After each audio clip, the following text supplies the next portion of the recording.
ओम शांति शांति। ओम शांति शांति। शिव शक्तियाँ आ गई धरती पे, शिव शक्तियाँ आ गई। दुर्गा बन दुर्गुणों को मिटाए, वो काली बन सब कलंक हटाए, वो संतोषी संतुष्ट बना रही है, वो लक्ष्मी बनकर ज्ञान धन को लुटाए, वो सरस्वती बन ज्ञान वीणा सुनाए। शिव शक्तियाँ आ गई धरती पे, शिव शक्तियाँ आ गई। नमस्कार। नवरात्रि के इस शुभ अवसर पर आप सबका बहुत बहुत स्वागत करते हैं। आज इस मंच पर हम नव दुर्गा के बारे में बात करेंगे। नव दुर्गा यानी कि उस शक्ति के 9 रूप। हमने उसे माँ के रूप में पुकारा, उसे शिव शक्ति के रूप में देखा। अपने जीवन के हर कल्प में, हर कार्य में हमने उसे पुकार कर अपने जीवन को बेहतर बनाने का प्रयत्न किया। हर बार नवरात्रि का जब त्यौहार आता है तब हम बड़ी श्रद्धा से और भक्ति से, प्रेम से उसका पूजन करते हैं और उपवास रखते हैं, व्रत रखते हैं, कई तरह के और रिचुअल्स हैं जो हम करते हैं।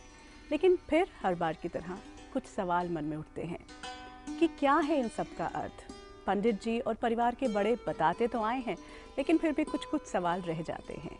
आज इस मंच पर उन सभी सवालों को लेकर आए हैं और हमारा सौभाग्य है कि हमारे साथ बहुत सारे लोग हैं जिनके मन में सवाल थे। बहुत से भक्तजन हैं जो माँ को बहुत श्रद्धा और प्रेम से पुकारते हैं अपने सवालों के साथ, आप सबके सवालों के साथ हमारे बीच। और इन सभी सवालों का जवाब देने के लिए आज हमारा सौभाग्य हमारे साथ हैं बहुत सीनियर ब्रह्मा कुमार ब्रदर बृजमोहन भाई साहब। भाई साहब आपका बहुत बहुत स्वागत। ओम शांति। ओम शांति। और आज हमारे साथ एक और ऐसी बहन है जिन्होंने भक्ति के भी हर एस्पेक्ट को समझा और ज्ञान के आधार पर आज हमारे साथ शेयर करेंगे। हमारे साथ बहुत सीनियर ब्रह्मा कुमारी बहन शांति दीदी हैं। शांति दीदी आपका बहुत बहुत स्वागत। ओम शांति। हम हर त्यौहार को उल्लास और उत्सव से मनाते हैं, लेकिन जैसे ही नवरात्रि की बात आती है एक अलग सा जुड़ाव महसूस करते हैं। जब माँ की बात आती है तो उससे फिर रात्रि शब्द क्यों जुड़ जाता है? यहाँ रात्रि शब्द आप समझ सकते हैं कि ये दिन और रात वाली रात।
तो जैसे कोई तरीका सोचते हैं तो सोचते हैं कि माँ को पुकारें और माँ प्रकट हो ताकि हमारी ये दुख दूर हो।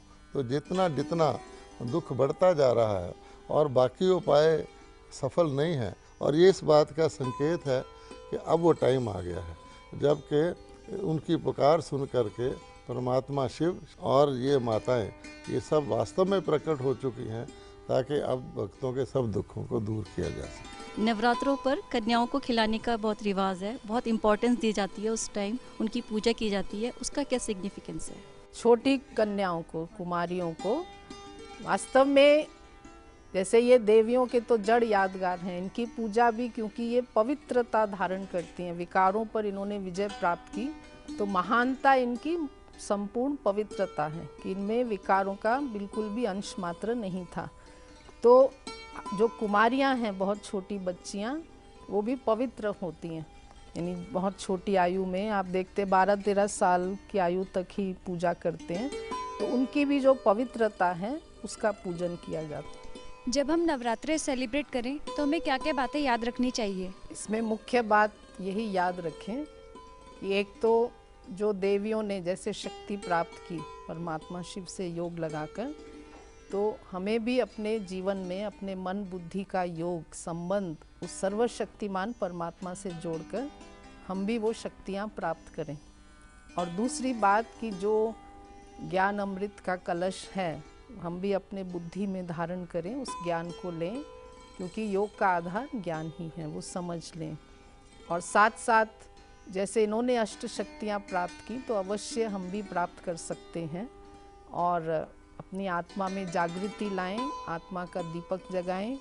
और आप ये भी देखेंगे जब भी हम मंदिर में जाते हैं तो जो भी पंडित वहाँ बैठे होते हैं वो हमारे मस्तक पर तिलक लगाते हैं, टीका भी लगाते हैं ज़रूर। तो मस्तक पर तिलक लगाने का अर्थ भी यही है कि मस्तक के बीच जो मैं चैतन्य शक्ति आत्मा ज्योति बिंदु स्वरूप मेरा निवास है, तो हम अपने मन को उस आत्मिक स्थिति में टिकाएं, वही सच्चा टीका लगाना है। और व्रत हमें कौन सा करना है, वास्तव में इसका अर्थ भी यही है कि हमें विकारों का व्रत रखना है। जैसे हम रोज़ सुबह एक दृढ़ संकल्प लें, अपने से प्रतिज्ञा करें या ये व्रत लें कि आज मुझे दिन भर क्रोध नहीं करना है, सदा शांत रहना है, सहन शक्ति को धारण करना है, आज जो है वो धैर्यता को धारण करना है, कोई अच्छे गुण की धारणा और हमारे अंदर जो कमी है उसका नाश। तो जैसे कोई भी परिस्थिति आए, कोई भी हमें मजबूर भी करे, गुस्सा दिलाने की कोशिश करे, लेकिन हमें याद रहे कि आज मेरा व्रत है, मुझे ज़ोर से नहीं बोलना है, गुस्सा नहीं करना है, मन में अगर आए भी तो उसको वचन में कर्म में ना आने दे। ब्रजमन भाई साहब, शांति दीदी, बहुत बहुत धन्यवाद। आज सचमुच हमारे सामने एक नए रूप में नवरात्रि का ये त्यौहार आया है। साल में 2 बार मनाते हैं, हर बार नया लिबास खरीदते थे, हर बार मन में एक नई सोच होती थी, प्रेम होता था, लेकिन अब ज्ञान युक्त होकर जब हम इन देवियों का आह्वान करें तो ये समझें कि हर देवी क्या कहती है, उसका आह्वान हम क्यों कर रहे हैं, मेरे अंदर क्या वो आत्मा की ज्योत जगी है। आज मैं अखंड ज्योति जगाती हूँ, मैं बहुत टेंस हो जाती हूँ कि ये कहीं बुझ ना जाए, लेकिन क्या मेरे अंदर का जो आत्म ज्योत है, जो आत्मस्वरूप एस्पेक्ट है, वो जगा हुआ है, वो देखना बहुत ज़रूरी है। अगर मन में कोई बात, कोई सवाल उठ रहा है, आपका स्वागत, आप हमें ईमेल पर या फ़ोन पर संपर्क कर सकते हैं। तो अभी आपसे विदा लेते हैं, नमस्कार। घर घर में होती है जिनकी पूजा, चेतन में वो देवियाँ आ गई, चेतन में वो देवियाँ आ गई, शिव शक्तियाँ आ गई।